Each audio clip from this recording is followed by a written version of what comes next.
तो hello guys, कैसे हो आप सब। मैं बैक विद न्यू वीडियो। तो गाइज हम पहुंच चुके हैं थर्ड पार्ट में। मानता हूँ पार्ट थोड़ा सा लेट हो चुका, लेकिन उसके लिए रियली सॉरी, मैं कुछ कम बिजी था। लेकिन हम back with the part 3 video. तो इस वीडियो में हम बात करेंगे पेमेंट मेथड्स की। पेमेंट मेथड कौन से आपको यूज करने हैं, कैसे यूज करने हैं, कहाँ से क्रिएट करने हैं, वगैरह वगैरह। तो ये थोड़ा सा इंपॉर्टेंट पार्ट है। इसका मतलब अगर ये नहीं सही से काम करता है तो पेमेंट्स वगैरह नहीं मंगवा सकते अपने क्लाइंट से। पेमेंट आती बहुत ज्यादा है, लेकिन थोड़ा सा मसला हो जाता है। लेकिन आई होप आपको ये प्रॉब्लम इस वीडियो में मैं सॉल्व कर दूं। पेमेंट मेथड में सबसे पहले नंबर पे आ जाता है पेयोनीर। उसके बाद हमारे पास आ जाता है पेपाल। पेपाल बहुत ज्यादा जरूरी है इस काम को करने के लिए। उसके बाद हमारे पास ज़ेली आ जाता है, ये आपको अकाउंट इजीली बन जाएगा।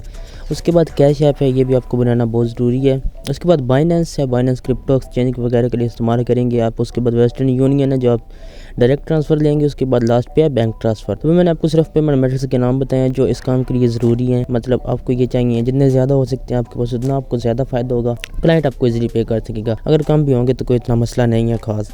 तो सबसे पहले हम बात कर लेते हैं अपने पेयोनीर की ब्रीफली। पेयोनीर का अकाउंट बनाना इतना ज़्यादा मुश्किल नहीं है। आपका अपने मुल्क में किसी भी बैंक में एक अकाउंट होना चाहिए जिसमें आपके पास IBAN और एक अकाउंट नंबर होना चाहिए। सिंपल अपने पेयोनीर की वेबसाइट पे जाने और वहाँ पे अपना लॉगिन साइन अपने क्लिक कर देना और वो आपसे जो इन्फॉर्मेशन मांगेगा आपके बैंक के रिलेटेड, अपना CNIC वगैरह, वो अपने दे देना। उसके बाद आपका एक पेयोनीर का अकाउंट रेडी हो जाएगा। बहुत ज़्यादा सिंपल। अगर आपको समझ नहीं आती तो आप यूट्यूब पे कोई भी वीडियो देख सकते हो पेयोनीर के रिलेटेड। इतना ज़्यादा मुश्किल नहीं है। जब आप सबमिट कर देते हो तो 1 या 2 दिन के अंदर अंदर आपका जो है अप्रूव हो जाता है। 90% अप्रूव हो जाता है अगर आपने सही इन्फॉर्मेशन दी हो। 10% अगर आपने इन्फॉर्मेशन गलत दी हो तो रिजेक्ट कर देते हैं। बस इतना सा काम। पेयोनीर का अकाउंट बनाना कोई मुश्किल काम नहीं है। उसके बाद हम बात कर लेते हैं पेपाल, ज़ेली और कैश ऐप की। कैश ऐप और ज़ेली जो है मतलब वो वेस्टर्न कंट्री में ज़्यादा वर्क करते हैं। पेपाल अभी इंडिया में अवेलेबल है, पाकिस्तान में अवेलेबल नहीं है, लेकिन बहुत जल्दी आने वाला है। अगर आपको पेपाल का अकाउंट कहीं से पाकिस्तान में मिल जाता है तो ये बहुत बेस्ट है। तो अगर आपका कोई रिलेटिव, कोई दोस्त पायर होता है तो उसको आप कहेंगे मुझे अपने लीगल डिटेल पे पेपाल अकाउंट बना दे और मुझे बस ईमेल दे दे। आपने सिंपल उसके ईमेल पे पेमेंट्स वगैरह मंगवा लेनी है। अगर आपका कोई जाने वाला US UK उसके बाद यूरोपियन कंट्री में होता है तो आपने उसके ज़ेली और कैश ऐप वगैरह भी बनवा लेना है, ताकि वहाँ के बंदे आपको लोकल और इजी पेमेंट सेंड कर सके। तो ये तीनों जो अकाउंट है पाकिस्तान में अवेलेबल नहीं, लेकिन इंडिया में है। तो अगर आप इंडिया से वीडियो देख रही हो तो अपने एक लीगल बना लेना है। अगर आप पाकिस्तान से वीडियो देख रहे हो तो अपने पेपाल का जुगाड़ कहीं ना कहीं से कर देना है। नहीं तो आप अपना एक ये, अगर आपके पास पैसे हैं तो आप USA में एक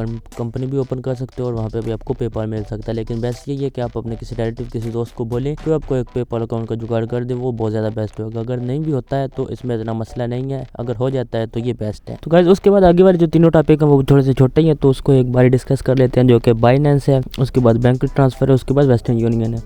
तो बाइनेंस का आप अकाउंट कहीं भी इजीली क्रिएट कर सकते हो। आपको पता है क्रिप्टो कहीं से भी किसी जगह भी सेंड कर सकते हैं, वो इतना ज़्यादा मसला नहीं है। बाइनेंस का अकाउंट सिंपल अपने ईमेल पे क्रिएट कर लेना और अपने किसी भी valid ID card, driving licence के साथ उसको वेरीफाई कर लेना है। बस दैट्स इट, आपका बाइनेंस अकाउंट हो चुका है रेडी। उसके बाद आप USDT, बाइनेंस, BUSD या Ethereum किसी भी मेरी पेमेंट वगैरह मंगवा सकते हो। अपने क्लाइंट को कह सकते हो कि मुझे यहाँ पे कर दो, वो आपको वैसे पे कर देगा। Simple that's it. उसके बाद हम बात कर लेते हैं वेस्टर्न यूनियन की। वेस्टर्न यूनियन भी हर जगह अवेलेबल है। आपने सिंपल क्लाइंट को अपना CNIC बताना होता है, अपना नाम, अपना फ़ोन नंबर वगैरह। उसके बाद आप अपना IBAN नंबर, अकाउंट नंबर वगैरह भी बता सकते हो पेमेंट लेने के लिए। उसके बाद क्लाइंट जब आपको पेमेंट भेजता है तो आपको एक यूनिक कोड मिलता है। वो सिंपल अपने कोड जाके बैंक में देना होता है या वेस्टर्न यूनियन की किसी ब्रांच में देना होता है, वो आपको फ़ौरन पैसे दे सकते हो। और उसके बाद लास्ट पे आ जाता है हमारा बैंक ट्रांसफ़र। इसके लिए आपको सिंपल अपने क्लाइंट को कहना है कि ये मेरे बैंक की डिटेल है, जिसमें आपका IBAN नंबर होगा, अकाउंट नंबर होगा और आपका नेम वगैरह होगा, बैंक का नेम होगा। अपने क्लाइंट को दे देना है और वो किसी भी कंट्री से जहाँ पे बैंक ट्रांसफ़र अवेलेबल हो इंटरनेशनल, वो आपको डायरेक्ट आपके सीधा बैंक में ट्रांसफ़र कर सकता है, जो कि बहुत ज़्यादा सिंपल है। और ये जो तीनों लास्ट में मैंने बताया ये सबसे बेस्ट है। अगर आप अपने क्लाइंट को इसके लिए मना लेते हो तो ये सबसे बेस्ट पेमेंट मेथड है। तो गाइस यही था एक वीडियो में। सिर्फ अगली वीडियो से हम प्रैक्टिकल शुरू करेंगे। सीधा के सीधा इंस्टाग्राम पे जाएंगे और आपको ऑर्डर्स देना, ऑर्डर डिलीवर करना, ऑर्डर को पूरा करना